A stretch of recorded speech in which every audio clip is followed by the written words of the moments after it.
मागणा चाउल को नहीं मुहांमुही BJP BJD केंद्र सरकार मागणा चाउल घोषणा करने पर काउंटर करने को बीजेडी प्रयास। प्रधानमंत्री गरीब कल्याण अन्न योजना बंद होगाकू नहीं आपत्ति उठाई बीजेडी उठाई सांबादिक सम्मेलन कर बीजेडी कही स्कीम लागू होगा परठू ओडिशार 3 कोटी 25 लाख लोकंकु मोट 10 केजी चाउल मिलुथला। जातीय खाद्य सुरक्षा योजना 5 केजी और प्रधानमंत्री गरीब कल्याण अन्न योजना 5 केजी मिसी 10 केजी पाउथिले लोके। ए योजना बंद होगा पर 5 केजी लेखाई चाउल पाइबारु वंचित हेले ओडिशार लोके। या फଳରେ अनेक गरीब परिवार हंतसंत हेबे बोली कहिसंती बीजेडी राष्ट्रीय मुखपात्र सस्मित पात्र। ए मासरु पुणी थरे प्रधानमंत्री गरीब कल्याण योजना आरंभ करने से दाबी करिसंती। अन्यपटे चाउल को बीजेडी शेषे सत मानिथिबा कहिछि बीजेपी। सस्मित पात्रଙ୍କ मंतव्य बीजेपी साधारण संपादक गोलक महापात्र जवाब रखिछंती जे बीजेडी औषध विकल ताटिया कामुड़ी मिछ प्रचार धरा पड़गला बीजेडी पाई राजनीतिक संकट और अस्तित्वर संकट सृष्टि होईछि। तेणु आज एभली प्रसंग उठाउछि बीजेडी। हनु मला बेलकु सत कहला बोली भली सस्मित पात्र कहू कहू सत कहि दैछंती जे मोदी देउथिले चाउल। तेबे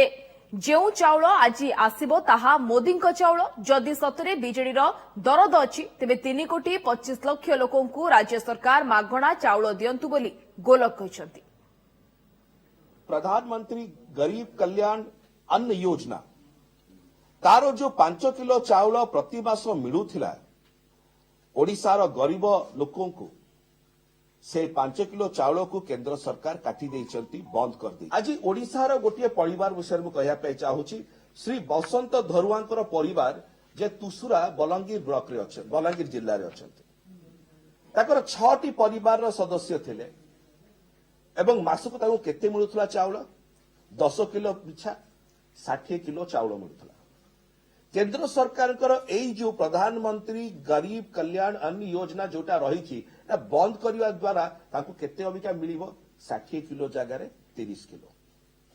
ए जो 30 किलो टी काटी दिया गला केंद्र सरकार द्वारा तार की प्रकार प्रभाव पड़िबो श्री बसंत धारुआंकर परिवार उपरे जे तुसुरा रोचन भाग करछंती। ए जो 30 किलो एडिशनल चाउल आज जो ताको किनिया को पड़िबो प्रति मास तार जो बोझटा तांको उपरे पड़िबो सेतरे से तांकर परिवार रो पेट पाटला करि परिबे। तांको परिवार रो जो दुख सुख रही जो मेडिसिन रो खर्च रही सेटा को दूर करि परिबे कि आमर कथा अछि हन्नु मला बेलकु सत कहे बोली कहंती। मते लागुछि जे शेष समय बोधे आसीगला बाबू सस्मित पात्र आज सतटी कहि देइचंती कहू कहू जे प्रधानमंत्री नरेंद्र मोदी दउथले बंद करदेले बोली कहिचंती। आज पर्यंत केबे कहू नथला आज कहिलो तुमको धन्यवाद ओडिशावासी तुम स्वीकार करिच जे प्रधानमंत्री नरेंद्र मोदी दउथले तमे किछि देउ नथल। चाउलर जो प्रकृत सत्य से सत्य होउची जे चाउलर दाम होउची वर्तमान 37 टंका 28 पैसा 37 टंका 28 पैसा रु राज्य सरकार दउथले 2 टंका 34 टंका 28 पैसा केंद्र सरकार दउथले वर्तमान पूरा पैसा केंद्र सरकार देबे। पूरा पैसा वर्तमान केंद्र सरकार देबे राज्य सरकार 8 पैसा देबेनी। जो चाउल वर्तमान ओडिशावासी पाइबे ये पूरा पूरी भाव में मोदी को चाउल पाइबे। ये ओडिशा बिजु जनता दल सरकार 8 पैसा नहीं बरं से जो 37 टंका 28 पैसा चाउल लोकों पाखे किभली भाव में पहुंचबो तापे व्यवस्था न करिकरी वर्तमान कुंभीर कांदणा बाबू माने कांदुचंती। तेज अधिक सूचना पाई आमर चीफ रिपोर्टर हरिहर चांद आम सहित सीधासख जोड़ी होती। हरिहर ये चाउल प्रसंग जहां पूर्व निर्वाचन में आम देखी गोटे गुरुत्वपूर्ण प्रसंग भोट बैंक को सुदृढ़ करने लोक पाखे पहुंचापी बर्तमान आकु नहीं राजनीति एवं गोटेपटे मोदी सरकार गरीब लोकंकर चाषी मान विरोध में ये कथा बीजेडी तरफ आकु प्रश्नबाण सीधा भाव में मारी बीजेडी को केमती देखुं स्थिति को बर्तमान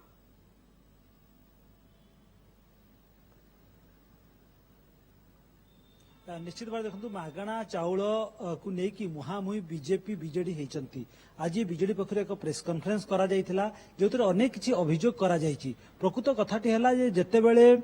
केंद्र सरकार पक्षरु मागणा चाउल घोषणा करागला एवं जनवरी 1 रु प्रत्येक हिताधिकारी को जो माने नेशनल फूड सिक्यूरिटी एक्ट रे अछंती से माननकु 3 कोटी 26 लाख राज्य रे तांकु मागणा चाउल दिया जिवो अर्थात जो टंकाटे से माने दउथले पूर्वरु ताकु देबाकू पड़िबो नाही एक कथा से माने घोषणा करथिले। या परे परे ही ताकू आज काउंटर करबा पई काले बीजेपी माइलेज नहीं जिवो ताकू काउंटर करबा पई आज बीजेडी पक्षरु एक प्रेस कॉन्फ्रेंस करा जायतिला। सस्मित पात्र एक प्रेस कॉन्फ्रेंस करके सीधा सड़क भाव कहिथिले जे जो गरीब कल्याण योजना केंद्र सरकार लागू करथिले ताकू काहे की बंद कले ताकू आउ थरे लागू करा जाऊ। आपण जानिथिबे जे कोविड समय रे केंद्र सरकार एई योजना को लागू करथिले केंद्र प्रधानमंत्री गरीब कल्याण योजना लागू करथिले जो थरे 5 किलो चाउल दिया जाइथिला अर्थात नेशनल फूड सिक्योरिटी एक्ट रे जेमिति 5 किलो चाउल पाउथिले हिताधिकारी माने सेमिति पाउथिले एवं ता बाद आउ 5 किलो एडिशनल चाउल मिलुथिला ए जो नुआ स्कीम अर्थात प्रधानमंत्री गरीब कल्याण योजना रे एमिति कि 10 किलो चाउल मिलुथिला जने हिताधिकारी को किंतु वर्तमान जेहेतु डिसेंबर मासरे 2022 डिसेंबर मासरे केंद्र सरकार ए स्कीम को बंद करिसंती प्रधानमंत्री गरीब कल्याण योजना को बंद करिसंती एवं ता बदल रे मागणा रे चाउल देवा पई कहिसंती केवल 5 किलो जो 5 किलो काटी दैछंती ताकू नै कि बीजेडी आपत्ति उठैछि एवं एक कथा मध्ये कहिछि जे गाँ रु संसद पर्यंत ए प्रसंग को उठैबो बीजेडी एवं जो 10 किलो समस्त को चाउल दिया जाऊ एक कथा से दाबी करिसंती एवं ए प्रेस कॉन्फ्रेंस परे परे बीजेपी पक्षरु मध्ये प्रेस कॉन्फ्रेंस हेतिला जे साधारण संपादक गोलोक महापात्र प्रेस कॉन्फ्रेंस करथिले एवं सीधा सड़क बीजेडी को टार्गेट करथिले एवं कहिथिले जे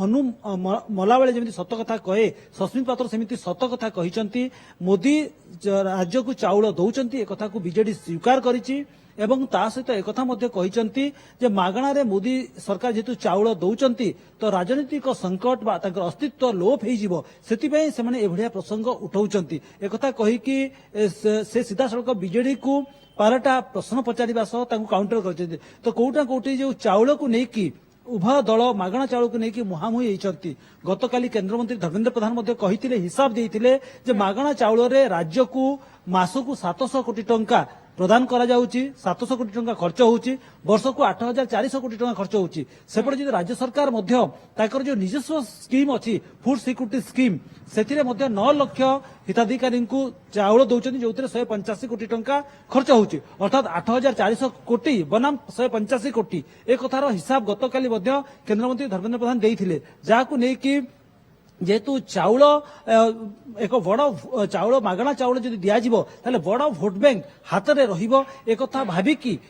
जेमती विभिन्न समय याकू मध्य आपण देखि तर्जमा जदि करिवे ताले सेथिरे निर्वाचन बतरण पार हेचंती जेमिति कि 2009 निर्वाचन पूर्व 2 टंकिया चाउल इंट्रोड्यूस करा गला एवं नवीन पटनायक सरकार जीतिले नवीन बीजेडी जीतिला 2014 रे टंकिया के चाउल लागू करा गला एवं सेथिरे मध्य मागणा चाउल प्रसंग ये निर्वाचन रे गोटे बड़ मुद्दा गोटे बड़ प्रसंग भोट बैंक को पाखु आनिबा पई सुदृढ़ करबा पई एवं याकू नै कि वर्तमान आहुरी राजनीति मध्य एबे जोर धरलाणी एवं आगो को निर्वाचन मध्य आसुची ये प्रसंग केते दूर प्रभाव पकाउची ता उपरे मध्य नजर रहबो। बहुत बहुत धन्यवाद चीफ रिपोर्टर हरिहर चांद आम सहित सीधासळख जोड़ी होइतिले एवं सविशेष संपर्क रे आलोचना करुथिले।